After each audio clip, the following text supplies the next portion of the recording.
Halo teman-teman, mau lulus UKNI? Pengen tahu tips dan triknya lulus UKNI? Oke, simak video kali ini. Oke teman-teman, kali ini aku akan membahas mengenai tips dan trik lulus UKNI untuk semua teman-teman yang mau ikut UKNI. Ini tips dan triknya aku rangkum di sini untuk teman-teman baik yang first taker maupun yang retaker. Nah, first taker itu yang baru pertama kali ikut UKNI ya. Nah, aku kulas di sini berdasarkan pengalamanku pada tahun 2017. Alhamdulillah aku ikut UKNI sekali dan aku bisa lulus UKNI. Selain itu, teman-teman tetap harus belajar dengan cara mungkin menulis dulu ya, menulis list materi-materi berdasarkan departemen. Kalau sekarang disesuaikan aja teman-teman sama kisi-kisi untuk UKNI terbaru. Kemudian dengan itu aku akan kasih tips dan triknya sebagai pendukung agar teman-teman bisa maksimal dan bisa lulus sesuai dengan target. Pasti semuanya targetnya satu kali ikut UKNI bisa lulus kan ya. Apa saja yang aku rekomendasikan atau aku lakukan waktu dulu itu tetap yang pertama adalah bersikap tenang. Tenang itu tidak gegabah, tidak panik, dan santai. Santai bukan berarti menganggap sepele ya. Jadi dengan kita tetap tenang, santai, itu bisa memfokuskan atau lebih fokus untuk menghadapi soal atau membaca soal. Yang kedua, yaitu baca soal dengan teliti. Kemudian baca kasusnya. Jadi ini biasanya lebih ke manajemen waktu ya. Karena soalnya sudah banyak, biasanya dari segi psikologis itu sudah capek, sudah lelah, konsentrasi menurun. Nah, di situ nanti yang diuji adalah manajemen waktunya. Dengan banyak soal dengan kasus, itu gimana sih manajemen waktu yang tepat? Yang aku lakukan itu aku baca soalnya dulu dengan teliti. Kita mau diarahkan kemana sih?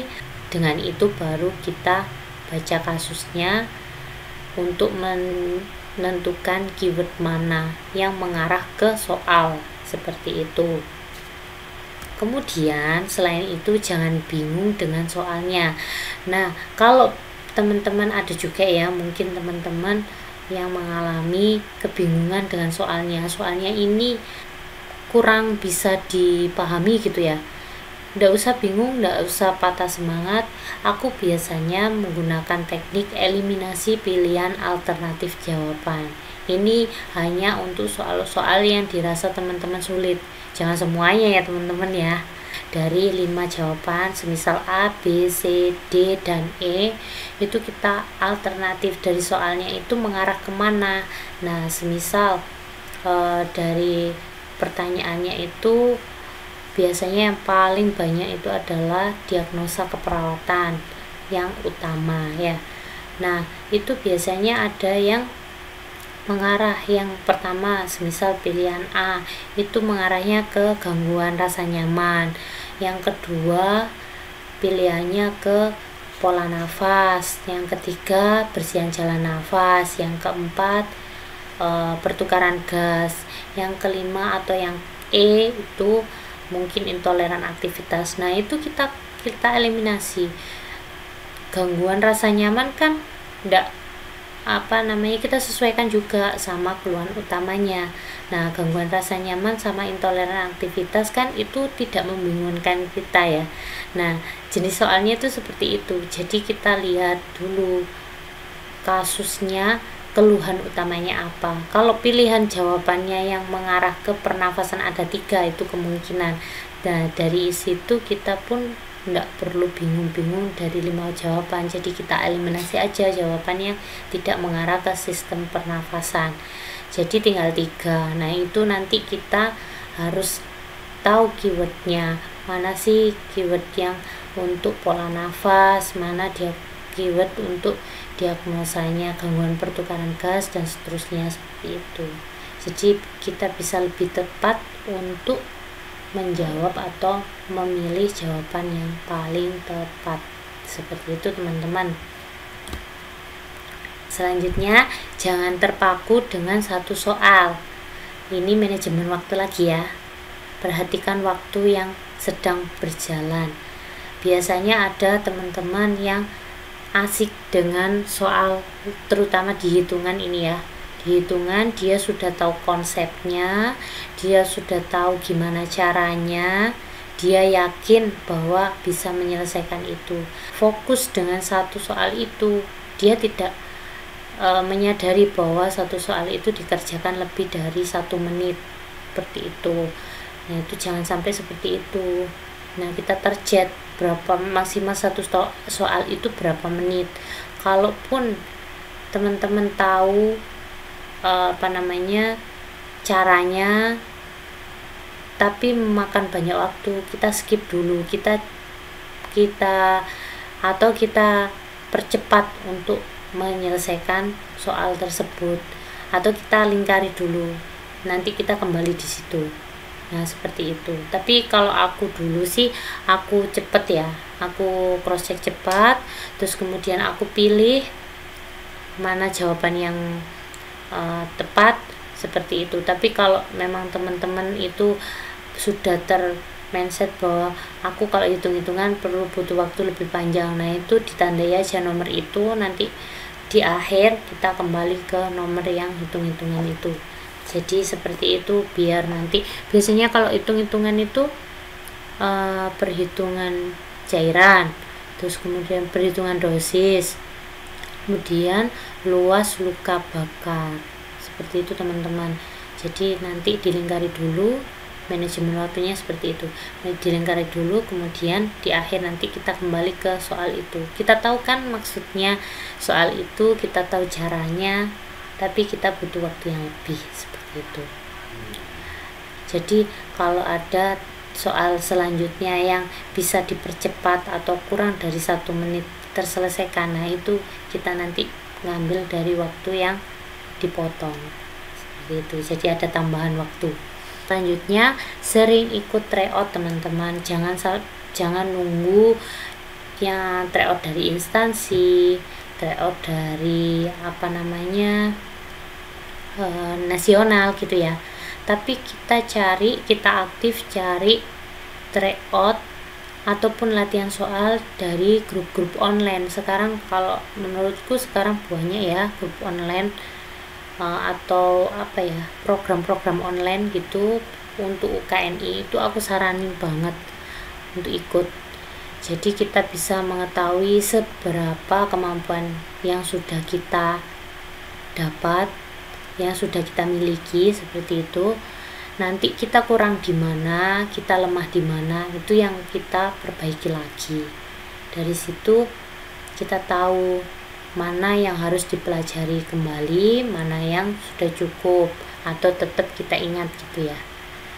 Sering-sering tryout dan cari latihan soal. Latihan soal itu bisa dilakukan juga dengan teman yang seangkatan gitu ya. Jadi yang sama-sama ikut UKNI itu nanti sharing. Semisal kalian ngambil 5 soal untuk contoh UKNI, teman kalian cari 5 soal lagi, terus kalian mix, nanti saling mengerjakan, terus dibahas bareng. Nah itu nanti kita lebih tahu temanku ini sudah bisa sampai sini, sudah paham ini, nah aku belum paham, akhirnya bisa join, bisa tukar pendapat, seperti itu. Oke teman-teman, selanjutnya rekomendasi aku ini lebih ke retaker ya, atau sudah berkali-kali ikut UKNI. Kenapa sih kok belum bisa lulus? Nah itu biasanya kalau retaker itu kebanyakan sudah bekerja ya. Nah bekerjanya itu mungkin dari ijazah sebelumnya atau ijazah saat itu, tapi tidak ada syarat khusus buat ikut atau buat menyertakan STR gitu ya. Nah di sini aku tekanin ya, untuk yang sudah bekerja, jangan memilih jawaban berdasarkan temuan yang ada di klinis, terutama mengenai tindakan perawat. Karena kalau yang aku tahu itu ada budaya-budaya di tempat kerja ya, karena pengalaman memang sangat berharga. Tapi untuk yang UKNI ini aku saranin, pilihlah jawaban yang benar sesuai teori, jangan sesuai pengalaman seperti itu. Karena apa? Karena mungkin beliaunya atau teman-teman yang sudah bekerja lama itu mendapatkan kasus suatu kasus gitu ya. Di teorinya itu kasus tersebut bisa selesai atau tepatnya dengan menggunakan terapi A atau dengan asuhan keperawatan A. Nah, sedangkan temuannya di klinis itu, dia di tempat kerja dia itu bisa diselesaikan dengan asuhan keperawatan B. Kenapa di teori tidak menyantumkan bahwa tindakan B itu tepat seperti itu? Karena biasanya di teori itu pasti ada dasarnya, yang mana di tindakan B kemungkinan besar dengan faktor efek samping yang lebih besar daripada tindakan A.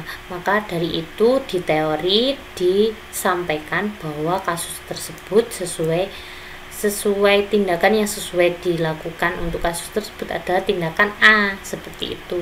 Jadi teman-teman, aku saranin ya, kalau yang sudah ikut bekerja atau sudah bekerja agak lama, jangan menjawab berdasarkan pengalaman untuk menyelesaikan kasus yang ada di klinis atau tempat kerja teman-teman, tapi pilihlah jawaban yang benar berdasarkan teori yang ada. Oke. Nah, ini yang paling utama teman-teman ya. Jangan lupa minta restu, yang terutama di orang tua atau orang terdekat ya, orang terdekat, baik kakek nenek, saudara, atau pasangan ya, mungkin pasangan itu suami istri, itu juga minta doa restunya. Karena doa itu yang paling hebat untuk kita menuju ke kesuksesan gitu ya. Apapun, bukan hanya UKNI, tapi ini pokok utama untuk rekomendasi aku yang terakhir dan yang utama sebenarnya ya, meminta restu orang terdekat dan jangan lupa berdoa. Mungkin dengan adanya target ya, yang biar lulus UKNI sekali ikut gitu, itu berdoanya lebih tekun lagi. Mungkin biasanya kalau aku Islam ya, kalau teman-teman yang lainnya bisa menyesuaikan.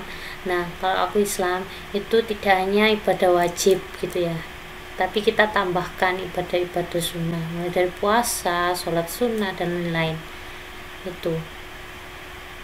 Tapi yang utama lebih ke meminta restu ya, selain berdoa maksudnya. Ini sama-sama utama, atau maksudnya sama-sama memiliki peran yang penting seperti itu. Oke teman-teman, good luck, dan semoga kalian semua yang mau UKNI semuanya, baik first taker semuanya pokoknya ataupun retaker, kalian bisa sukses untuk UKNI kali ini. Dan semoga tips dan trik yang aku sampaikan bisa membantu teman-teman untuk memaksimalkan usaha teman-teman untuk lulus. Nah, teman-teman, mungkin bukan kali ini ya, untuk khususnya di teman-teman yang retaker, bukan pertama kali ikut ujian, jadi jangan menggampangkan ya. Teman-teman silakan mengevaluasi dari tips dan trik yang sudah aku sampaikan tadi, mana sih mungkin ada yang terselip atau belum pernah dilakukan sebelumnya. Nah, itu mungkin saran aku dicoba atau dilakukan. mumpung ada kesempatan ini. Terus kemudian untuk yang teman-teman yang mungkin sudah lulus Ukom juga, atau ada mungkin dari sumber lain atau yang mana di luar yang tadi aku sampaikan ya, itu silakan berbagi tips dan triknya. Bila ada yang di luar aku tadi atau yang lainnya, bisa ditulis di kolom komentar. Oke teman-teman. Nah, sekian dulu ya teman-teman video kali ini. Bagi yang suka, jangan lupa klik like dan komen ide untuk video kita selanjutnya. Tak perlu berpikir rumit, tetap pintar dan cerdas bersama di bidang keperawatan. Yang belum subscribe, jangan lupa ya teman-teman, klik subscribe. Dadah, assalamualaikum.